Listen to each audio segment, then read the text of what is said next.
July 21st, 2017. The gaming world is buzzing about a new free battle royale called Fortnite. Nick, what's the game called? It's called Fortnite. It's free.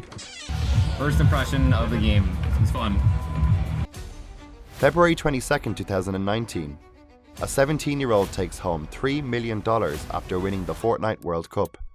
Your Fortnite World Champion! Booga! August 1st, 2019. Ninja is paid $30 million to livestream Fortnite for 10 months on Mixer. But no one could have predicted the next way these kids would make money from Fortnite. And they don't even need to play the game to do it. In this video, I'll break down the 3-part formula kids are using to make millions off of other people playing their Fortnite maps. And it's all completely legal. Part 1. The Economics of Fortnite. Before we jump into the business of Fortnite maps, let's have a quick recap of Fortnite's economics. The game is and always has been completely free to play, probably one of the main pillars of its success. They sell various cosmetic extras such as characters, accessories, and emotes that can be purchased using the in-game currency V-Bucks. To get V-Bucks, you must spend real money. But it wasn't only Fortnite that could profit from this. Anyone aged 13 and above with over 1,000 followers on social media could set up a support a creator code, which gamers simply enter into the shop and Fortnite pay the code owner 5% of a purchase. Suddenly, some streamers were earning hundreds of thousands of extra income from their fans on purchases they were likely to buy anyway. Do you remember your how much money you're earning? Yeah. How much money did you make in that Bro, month? this Donny Be honest. was Support doing... creator was good money. No, much you support make? creator was insane, man. Don't say good, man. Fucking crazy He didn't money. upload for about 6 months and was earning like 10k a month. Yeah. Wait. In that month that you had, where you got 380k. I subs, remember I your think in support pounds. creator would have been somewhere near 40. And 40 grand. And Creators play the game and promote it to their fans. Fans support the creators by using their code. And Fortnite pays creators a cut, benefiting from the surge in popularity and microtransaction revenue. A great system for all parties. But to make serious money with this method, you need to grow your following or already have a dedicated large audience to see any real returns. What if you're a complete nobody? Don't even have social media? Well, your best bet is playing Fortnite competitively. Players are rewarded with cash for being the best at the game. Competitive gaming is rapidly growing, and Fortnite has been leading that charge, paying out $180 million in prize money since its inception, the second highest for any video game in the world. Fast forward to March 2023, a new economy was revealed within the Fortnite universe, where players could build and create their own maps which anyone can play. They agreed to pay map creators based on the popularity and time spent by players on their creation. There's currently no set guidelines on how much Fortnite will pay based on the popularity, but it seems to be roughly $900 per day for a map that averages 1,000 concurrent players throughout that 24-hour period. If you have 1,000 players average on a map 24/7, it's like 30 to 40K a month. And right now, I'm averaging like 5,000 active. For context, there are maps that average 50,000 players per day. Some kid has just earned more than the average yearly salary in a single day. This is a serious business with huge potential. Part 2. What makes a Fortnite map successful? Map building has only been part of Fortnite's economy for just over a year, so I wouldn't say you've missed the boat by any means. But before you wake up your kid at 6 AM to start Project Millionaire Fortnite Kid, you need to understand the barrier to entry.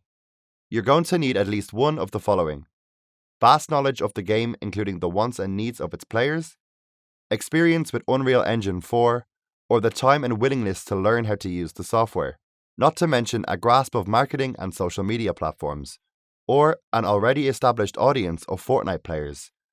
If you don't have any of these, you're going to need to spend a lot of time learning, or have a lot of money to hire people with these skill sets.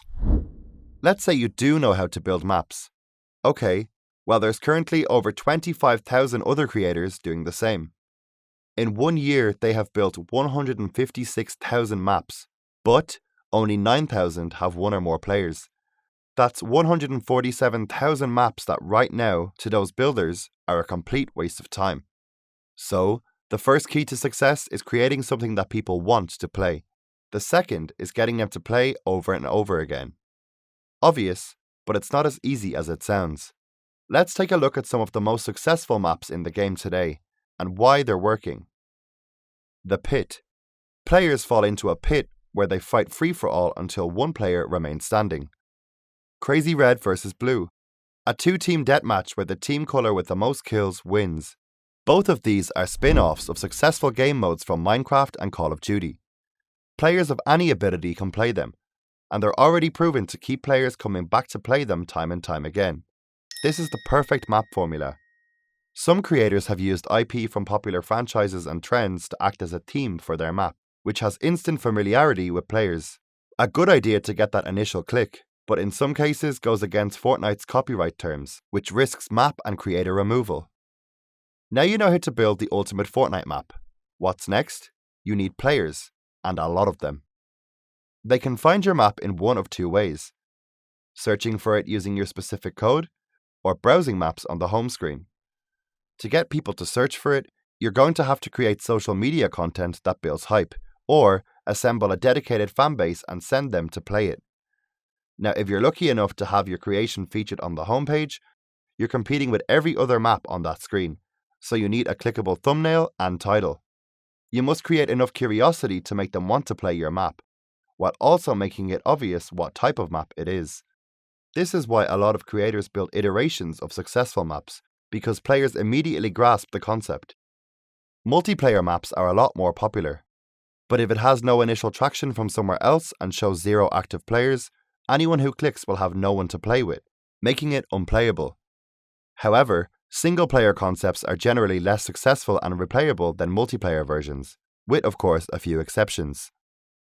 Part 3. Money maps or money traps.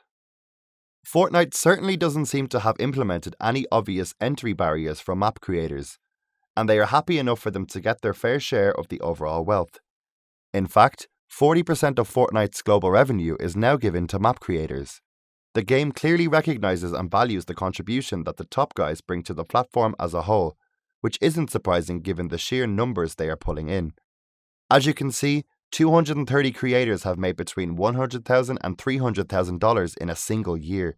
That's just under 1% of map creators, while less than 0.1% have managed to gain more than $3 million in a year. Nearly 1,000 creators have managed to gain between $10,000 and $100,000.